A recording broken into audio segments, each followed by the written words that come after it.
El ritual empieza en Memento Mori.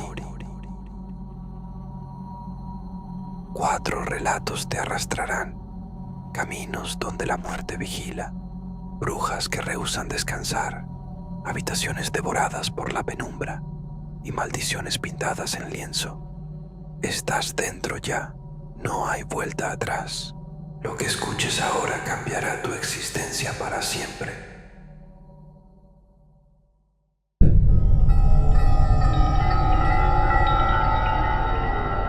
Nunca mires atrás en la cuesta de Villalobos. Ahorré durante años, sacrificando cada quincena, hasta que al fin lo logré. Compré mi primer auto. La sensación de independencia era tan poderosa que sentía haber conquistado el mundo. Vivía en una de las colonias que se ubican en San José Villanueva. Quienes conocen ese sector saben que caminar por ahí es casi un suicidio.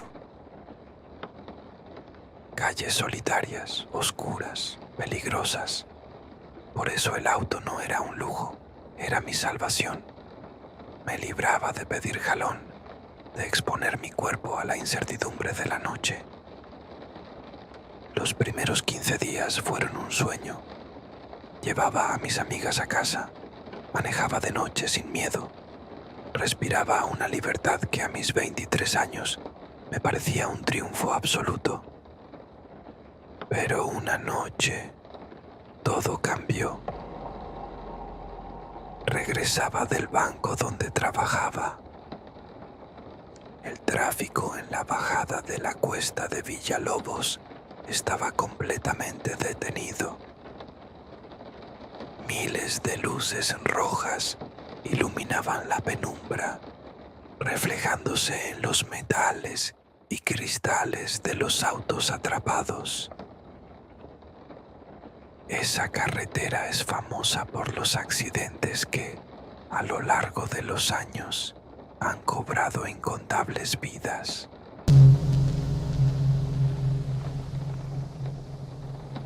Cerré los ojos un instante, solo un segundo.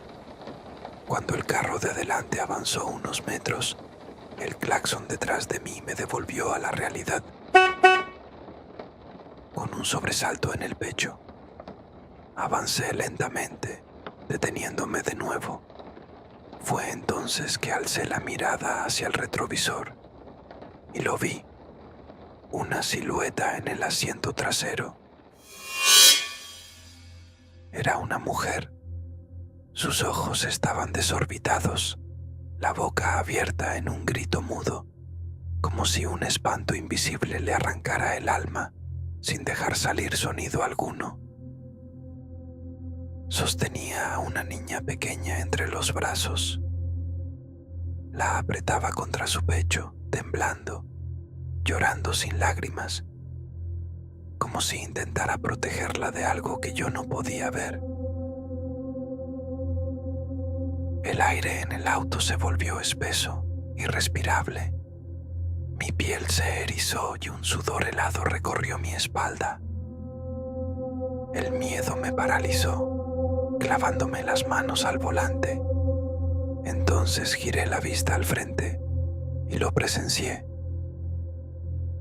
Un tráiler enorme venía hacia nosotros a toda velocidad, barriendo autos, lanzándolos por los aires como juguetes rotos. Quise gritar, y lo hice. Mi garganta ardió mientras cerraba los ojos y soltaba el volante. Sentí el impacto, un golpe que sacudió mi cuerpo, como si la muerte me abrazara. Pero cuando abrí los ojos, no había tráiler, solo un leve choque contra el auto de enfrente. El conductor se bajaba, furioso, mientras yo apenas podía respirar. El asiento trasero estaba vacío. Ni mujer, ni niña, ni gritos. Nada. Solo un silencio pesado y el latido desbocado de mi propio corazón. Los seguros se hicieron cargo. Todos dijeron lo mismo. Estabas cansada. Fue el estrés, una alucinación. Pero yo sabía que lo que vino fue un sueño. Esa noche lo conté a mis padres. Ellos insistieron en que durmiera, que dejara atrás la pesadilla. Pero el recuerdo no se desvaneció. Al contrario, se quedó conmigo. La mujer, sus ojos desorbitados, su grito sin voz, la desesperación en sus brazos al aferrarse a la niña. La vi tan real que casi pude tocarla, que casi pude escuchar el dolor que no lograba salir de su garganta. Y desde entonces no me deja en paz. Cada noche vuelve a mí, en el asiento trasero, gritando en silencio, abrazando a la niña. Cada vez su rostro está más cerca del mío y sé que algún día no despertaré a tiempo. No era un sueño. Lo supe después. En esa misma carretera, una mujer y su hija murieron destrozadas por un tráiler años atrás. Ahora entiendo. No me estaban advirtiendo nada. Me estaban pidiendo que las reemplazara.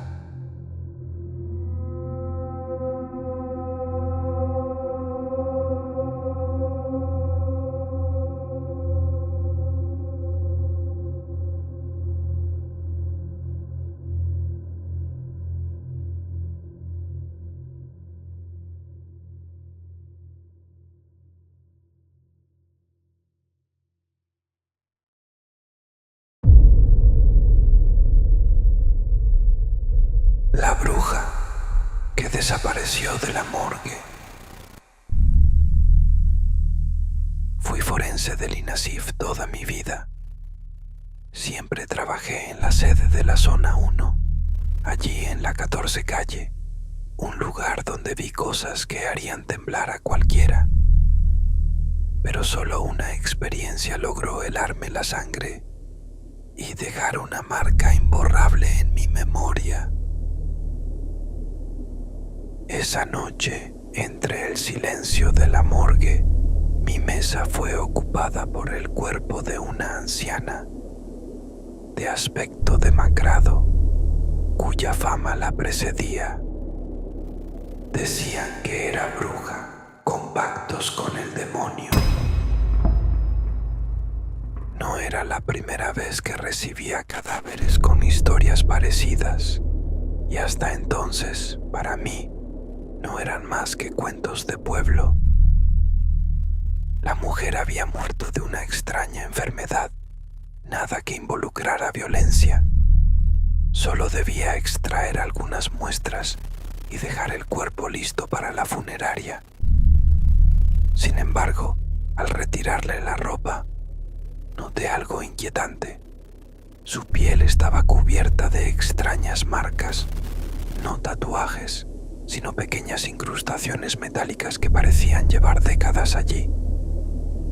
Cuando las toqué, me sorprendió sentirlas calientes, como brasas bajo la piel muerta. Pasé varios minutos examinándolas sin entender su origen. Al final, decidí tomarme un descanso. Me dirigía a la puerta cuando escuché una voz femenina detrás de mí. Cansada, áspera. Ya se va, doctor.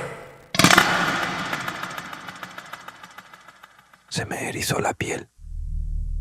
Yo estaba solo. Lo sabía. Me giré lentamente y por un instante fugaz la vi de pie junto a la camilla, mirándome. Parpadeé y lo único que estaba allí era el cadáver, rígido, inerte. Pensé en acercarme para confirmar lo obvio, pero un escalofrío me inmovilizó. Opté por ir a la pequeña cocina por un café. Mientras lo preparaba, Mis manos temblaban y mi respiración era agitada. Desde la ventana que da a la sala de la morgue, me asomé para verificar que el cuerpo seguía allí. Y entonces la vi otra vez. Estaba frente al vidrio, a escasos centímetros, sonriendo con una mueca macabra. Sus dientes incompletos y su mirada fija hacían que esa sonrisa fuera una aberración. Me santigué instintivamente. La lógica me gritaba que era imposible, así que corrí hacia la sala. El cadáver permanecía inmóvil. Me llevé las manos a la cabeza, convencido de que estaba perdiendo la razón. Necesitaba otro café, algo fuerte que me anclara a la realidad. Pero cuando me disponía a salir, una mano fría y huesuda me sujetó la muñeca. Era la suya.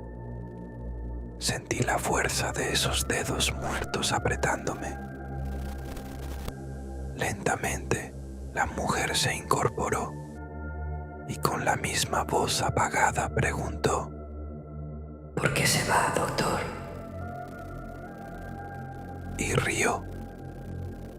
Una risa hueca, rota, inhumana. No pude huir. Todo se volvió negro. Desperté al amanecer en el suelo, con el guardia de seguridad sacudiéndome. Llamaron al médico de turno, me revisaron y me dieron unos días de descanso. Pregunté por el cadáver, pero no estaba. Nadie lo había visto salir. El guardia juró que nadie entró ni salió esa noche. La policía me interrogó durante días, insinuando que lo había entregado a alguien, pero las cámaras y los registros no mostraban nada anormal. Lo que viví esa noche quedó asentado en el acta, aunque pocos lo creen. Seguí trabajando hasta mi jubilación. Desde entonces, cada vez que llegaba un cuerpo con alguna historia oscura, un frío inexplicable me recorría.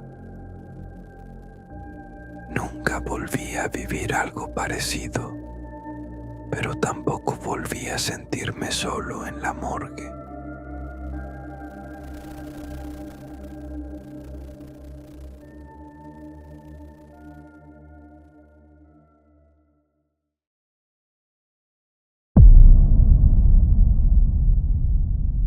La paciente que desapareció en la oscuridad. Hay historias que uno no debería contar, porque al hacerlo, parece que uno las invoca. Mi abuelita solía decirlo: uno los llama cuando habla de ellos. No le gustaba hablar del pasado, mucho menos de ciertas cosas que vivió en el hospital de Antigua Guatemala, donde trabajó como enfermera por muchos años. Pero si insistíamos lo suficiente, a veces, solo a veces, nos contaba lo que ocurrió aquella noche. Y cada vez que lo hacía, su voz temblaba, como si al recordarlo, algo volviera a mirarla desde el otro lado.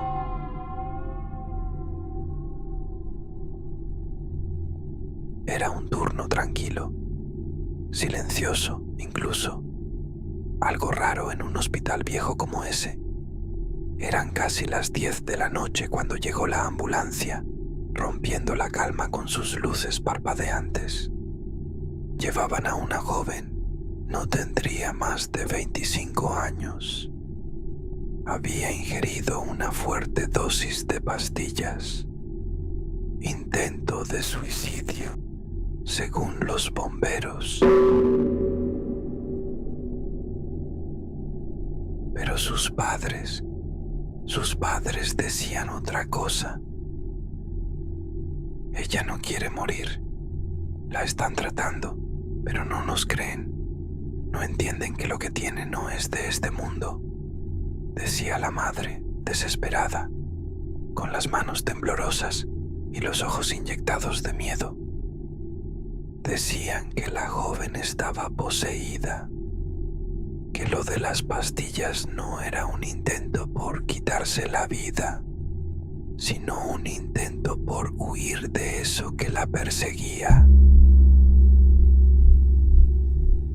Que no era una enfermedad mental, aunque los médicos no quisieran escuchar otra cosa. Para cuando la recibieron estaba inconsciente, pero extrañamente estable. Los síntomas de la sobredosis habían desaparecido, como si su cuerpo los hubiese negado. Parecía dormida, en paz, demasiado en paz. Esa noche, mi abuela sintió que el tiempo pasaba más lento, que el silencio pesaba más. A las 3 de la mañana, cuando fue a hacer su ronda, todo parecía estar en orden. La muchacha seguía acostada, respirando suavemente. Otras enfermeras le habían contado historias sobre ella, que algunos días hablaba sola, mirando un rincón de la habitación, como si algo estuviera allí, que la habían visto reírse mientras se mordía las uñas hasta sangrar, que por las noches corría por el patio completamente desnuda, con los ojos negros como la tinta, y esa risa, esa maldita risa.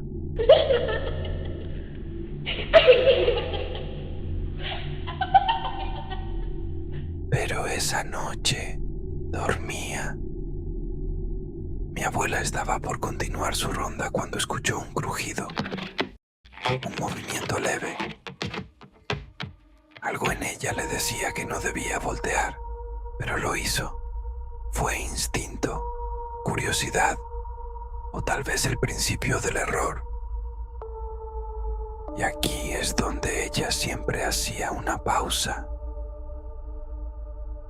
Nos miraba fijamente y decía: les juro por lo más sagrado que esto es verdad.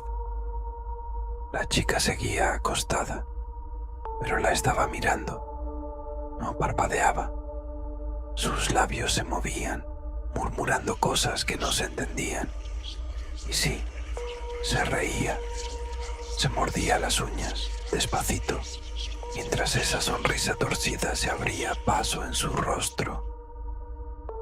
Entonces, la luz se apagó.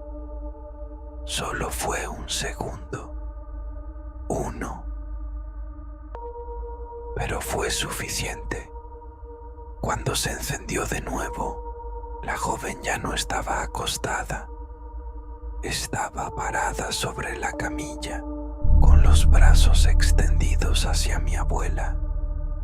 Mi abuela quiso gritar, correr, pero su cuerpo no le respondió. No podía moverse. La chica había dejado de reír. Su boca comenzó a abrirse, lenta, pero no se detenía. Era antinatural. Una abertura que no pertenecía a un cuerpo humano. Y entonces gritó, un grito que no parecía salir de un solo ser. Era como si 1000 voces gritaban al mismo tiempo, un lamento profundo, tan fuerte que hizo vibrar las paredes del hospital. Fue lo último que mi abuela recordó. Cuando despertó, estaba rodeada de médicos y enfermeras, y la chica estaba acostada otra vez, riéndose bajito, mordiéndose las uñas, como si nada hubiera pasado. Meses después se enteraron de que la joven se había suicidado. Lo hizo en casa, una noche sin luna. Sus últimas palabras a sus padres fueron: ya no puedo más. Esa cosa no me deja en paz, ni cuando duermo. Desde entonces, cada vez que mi abuela contaba esta historia, miraba sobre su hombro antes de hablar, asegurándose de que eso no estuviera cerca. Y por eso, cuando me piden que la repita, yo también lo hago, porque uno nunca sabe quién o qué está escuchando.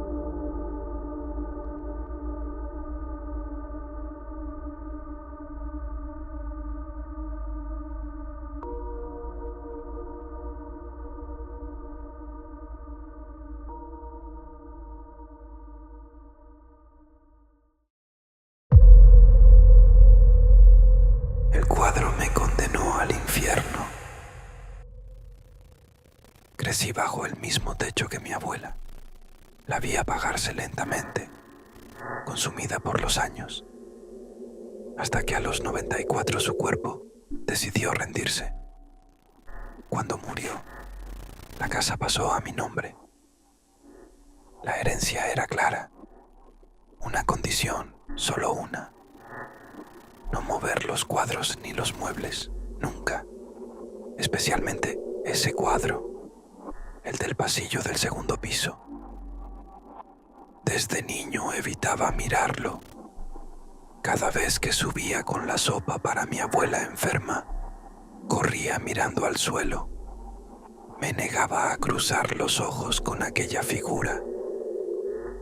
El retrato mostraba a una anciana de mirada dura, penetrante. Sus ojos parecían vivos, cargados de secretos. Nadie hablaba de ella. Nadie se atrevía.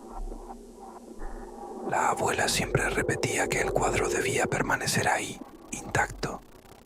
Yo obedecí, hasta que, tras su muerte, una mañana de rutina, algo cambió.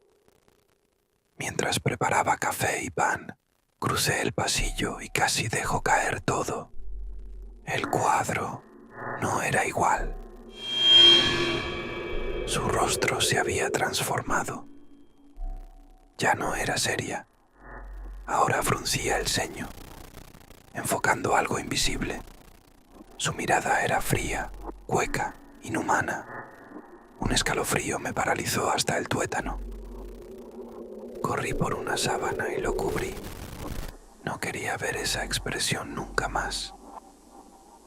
Evité el pasillo todo el día, aunque sentía que la tela temblaba con algo debajo. Esa noche la sábana estaba en el suelo. El corazón me latía en la garganta. Me asomé y lo vi. El cuadro había cambiado otra vez. Ahora sonreía, una sonrisa grotesca, mostrando dientes podridos y encías resecas. Las arrugas parecían más profundas y sus ojos estaban vivos. No entendía qué veía mi abuela en esa pintura. ¿Cómo podía considerarla valiosa? Entonces ocurrió lo que rompió mi mundo en pedazos. Era martes.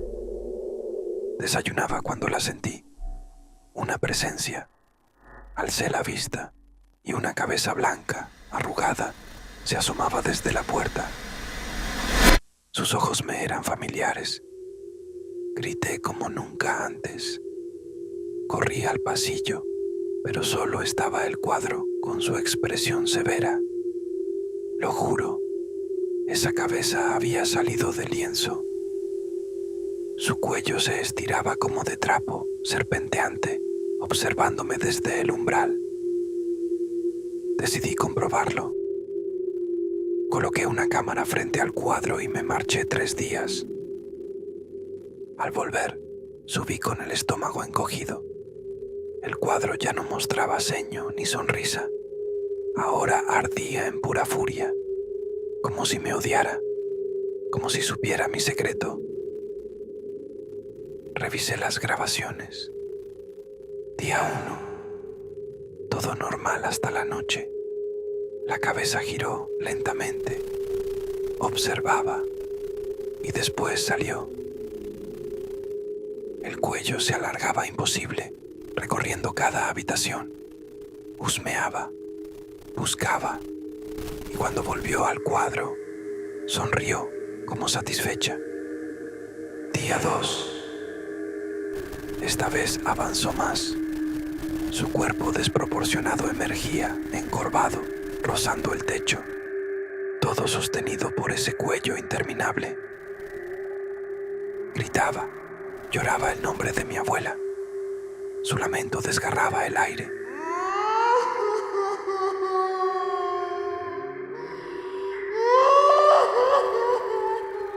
Cuando volvió al cuadro, su rostro era odio puro, juicio, condena. Decidí acabarlo. Arranqué el cuadro de la pared, pero fue un error. Brazos huesudos surgieron del lienzo y me atraparon del cuello.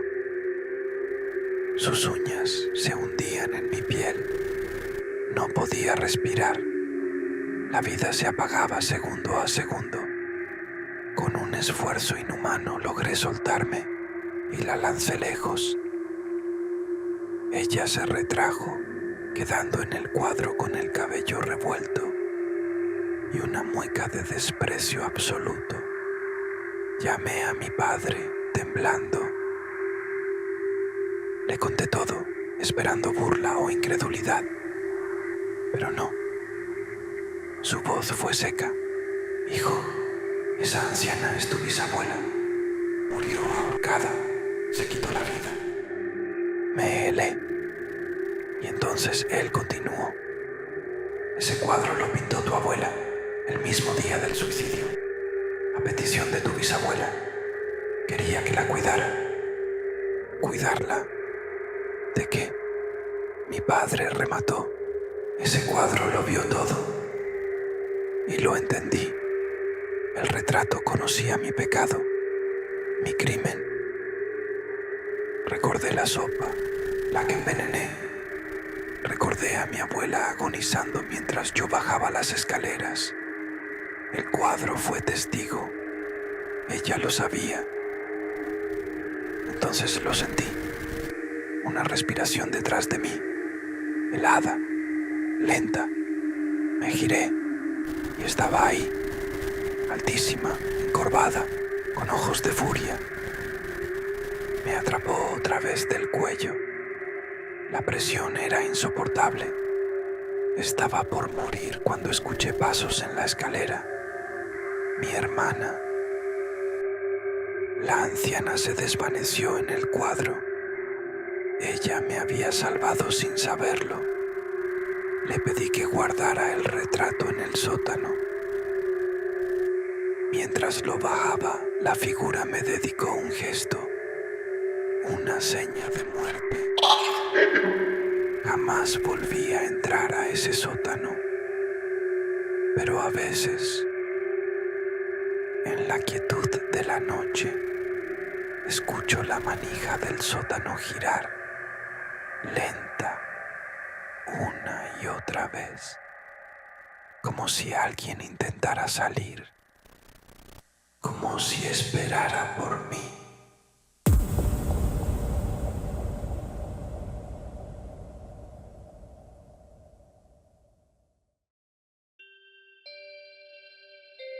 El ritual concluye, pero no intentes escapar.